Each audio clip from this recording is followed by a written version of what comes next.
السلام علیکم دوستو، بریکنگ نیوز ود معظم فخر میں خوش آمدید۔ خبر یہ ہے کہ سپریم کورٹ آف پاکستان کے جج صاحبان اب دو سپریم کورٹ آلموسٹ بن چکی ہیں۔ ایک وہ سپریم کورٹ ہے جس کے چیف جسٹس جناب جسٹس ضیاء آفریدی ہیں، اور دوسری کانسٹیٹیوشنل کورٹ ہے جس کے سربراہ جسٹس امین الدین خان ہیں۔ خبر یہ ہے کہ یہ جو سپریم کورٹ آف پاکستان ہے اس کے جج صاحبان کا ایک غیر رسمی اجلاس منعقد ہوا ہے، اور اس غیر رسمی اجلاس میں سپریم کورٹ آف پاکستان کے جج صاحبان نے 27ویں آئینی ترمیم میں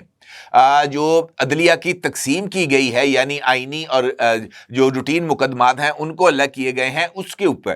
شدید ترین تحفظات کا اظہار کیا گیا ہے۔ اس غیر رسمی اجلاس میں اس بات کا اظہار بھی کیا گیا ہے کہ پہلے 26ویں آئینی ترمیم اور اس کے بعد 27ویں آئینی ترمیم کے ذریعے سپریم کورٹ آف پاکستان کے اختیارات کو نہ صرف سلب کر لیا گیا ہے، بلکہ اب عدلیہ کے فیصلے ایگزیکٹوز کے ذریعے کیے جائیں گے، اور جوڈیشل کمیشن یا جو ججز کی اپوائنٹمنٹ یا دیگر معاملات کے لیے تشکیل پائے ہیں وہاں پر بھی اب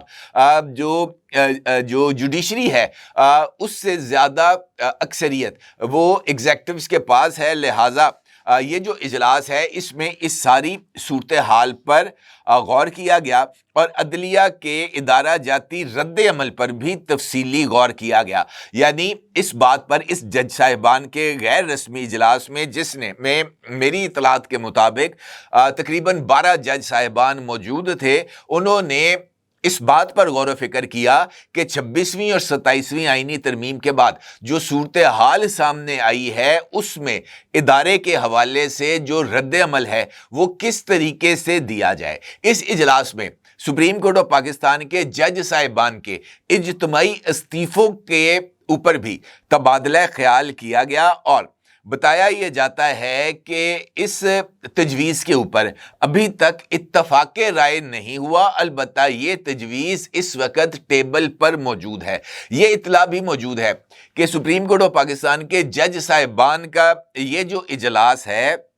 یہ چیف جسٹس کے چیمبر میں ہوا تھا تاکہ فیصلہ کیا جا سکے کہ آگے کیا کرنا ہے۔ گفتگو کے دوران جب ترمیم کے خلاف احتجاج میں سب کے اجتماعی استعفے دینے کی تجویز پیش کی گئی تو یہ جو 12 جج صاحبان تھے ان میں سے اکثریت نے خاموشی اختیار کی اور کسی واضح جواب سے گریز کیا۔ یہ جو اجلاس ہے غیر رسمی اجلاس، یہ اس اجلاس میں جو آئینی عدالت ہے اس کے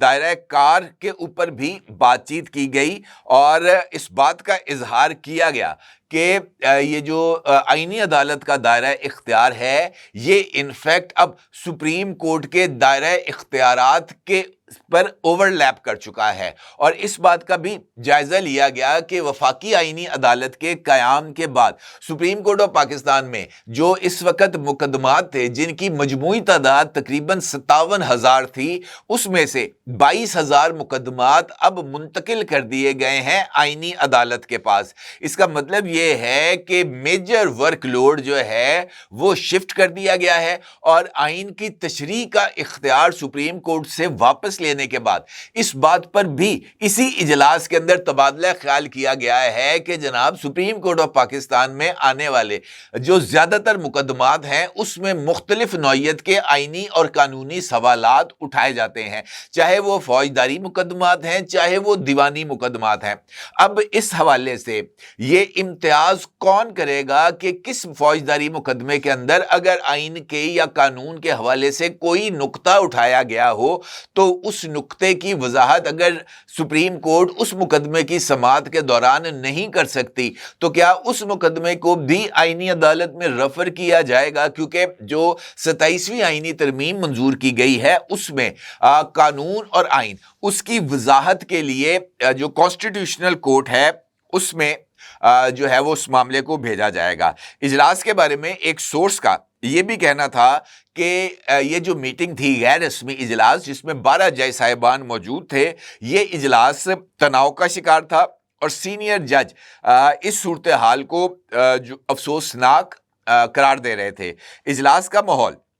اس وقت مزید سنجیدہ ہو گیا جب ایک جج نے سوال کیا کہ کیا سپریم کورٹ کے پاس یہ آئینی اختیار ہے کہ وہ پارلیمنٹ کو قانون سازی یا آئینی ترمیم کرنے سے روک سکے. تو یہ بات کہی گئی جواب میں کہ سپریم کورٹ آف پاکستان کے پاس قانون سازی سے پہلے یا آئینی ترمیم سے پہلے یہ جو عمل ہے اس کو روکنے کا اختیار نہیں ہے. یہی وجہ ہے کہ وہ خطوط جو کہ جسٹس منصور علی شاہ صاحب اور جسٹس اطہر من اللہ صاحب نے لکھے تھے، جس میں اس قانون سازی کو روکنے کے حوالے سے سپریم کورٹ کے جو اختیارات ہیں ان کو ایکسرسائز کرنے کی بات کی گئی تھی، ان کو ایکسرسائز نہیں کیا جا سکا. بتایا گیا ہے کہ یہ جو اجلاس ہے اس میں